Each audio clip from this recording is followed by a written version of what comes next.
আসসালামু আলাইকুম। আপনারা সবাই কেমন আছেন? আশা করি ভালো আছেন। আমিও আল্লাহর অশেষ রহমতে ভালো আছি। এখানে আমার আব্বা সকালে বাজার করে এনেছে। এখানে এনেছে পুঁই শাক, তারপর বটবটি, এটা হয়েছে মূলা, আরও ব্যাগের ভিতরে আরও সবজি আছে। এখানে হয়েছে করল্লা আর সাথে আছে পটল। এগুলাই বাজার করে এনেছে সকালবেলা। তা সবজিগুলো কিন্তু খুবই টাটকা, দেখতেও ভালো লাগছে। আর শাকটাও কিন্তু খুব সুন্দর, টাটকা, ভালো লেগেছে। আর এরকম শাক কিন্তু খেতে ভালোই লাগে। কিছু কিছু শাক আছে মানে দেখতে ভালো লাগে না, আর টাটকা শাক সবজি রান্না করলে ভালোই লাগে। আর দেখেন, এই তো কলা এনেছে আদনানের আব্বু। কলা অলরেডি খাওয়া হয়ে গেছে, সবাই কলাটা খেয়ে নিয়েছি, ভিডিও করিনি। এখানে আবার আদনানের আব্বুকে নাস্তা দিয়েছি, সাথে আছে ভাজি আর ডিম পোস্ট। এখানে আমি ভটভটি আর আলু দিয়ে একসাথে ভাজি করেছি, আর আছে রুটি, সেটাই খাচ্ছে। আমিও এখন বসে পড়বো, খেয়ে নেব। আদনানের আব্বু আর আমি একসাথেই, মানে যেদিন বাসায় থাকে একসাথেই খাওয়া হয় আমাদের দুজনের। দূরের বা কাছে, দেশ এবং দেশের বাইরে যে যেখান থেকে ভিডিওটা দেখছেন, আপনাদেরকে অসংখ্য ধন্যবাদ। আর যারা যারা ভিডিওটা দেখছেন, অবশ্যই একটা লাইক দিয়ে ভিডিওটা দেখা শুরু করবেন। আর যদি আমার ভিডিওর কোনো অংশ ভালো লেগে যায়, তাহলে অবশ্যই সাবস্ক্রাইব করে আমার পাশে থাকবেন বন্ধু হয়ে। এখানে দেখেন, আমি কিন্তু চাটা বানিয়ে নিচ্ছি। লিকারটা আমি সকালবেলায় করে রেখেছি, কারণ এমন সময় খুবই অল্প গ্যাস থাকে। এই কারণে মানে আমি সকালবেলা পুরা মানে যখন জালটা থাকে তখনই আমি লিকারটা বানিয়ে নিই।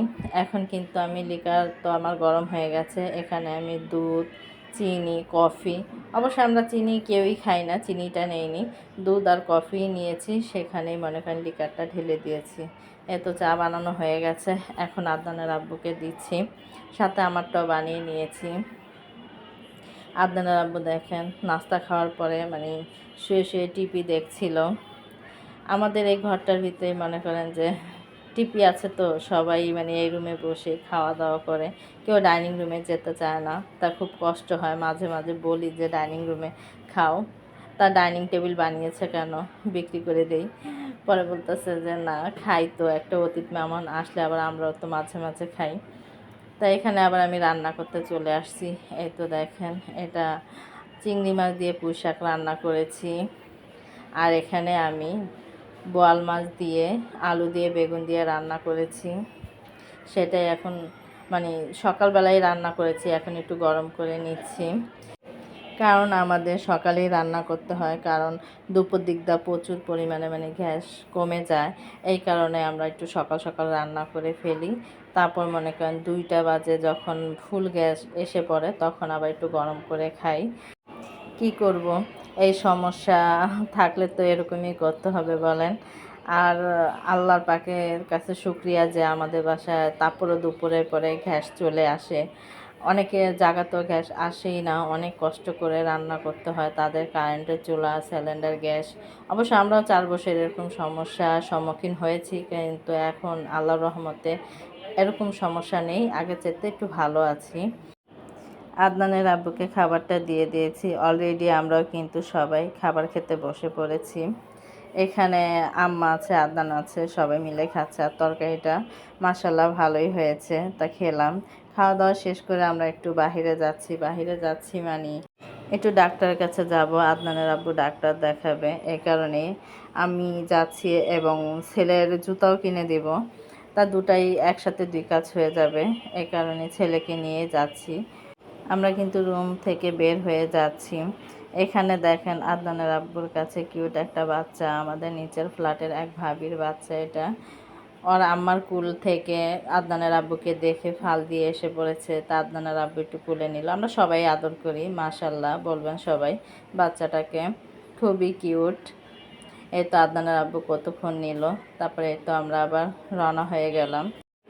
আদনানের বাবা আগেই চলে যাচ্ছে, তারপর ছেলে, তারপর আমি সিরিয়ালভাবে যাচ্ছি। এখানে এসে পড়লাম আমরা, মানে আমাদের শুনি একটা বাজারে ফুটে অনেক কিছু পাওয়া যায়, ভালো ভালো জিনিস। তা ছেলে মানে বাসায় পরার জন্যই একজোড়া জুতা নিয়ে যাব।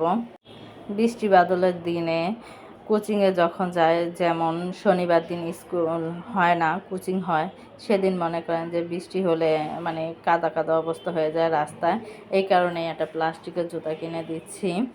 ও এটা পরেই মনে করেন কোচিংয়ে যাবে। আর তো এমনি তো মনে করেন যে ওর রবিবারে স্কুলে যায়, সকাল 9টা বাজে যায়, আসে বিকাল 5টা, কোচিং করে, কোচিং করার পরে স্কুলে চলে যায়।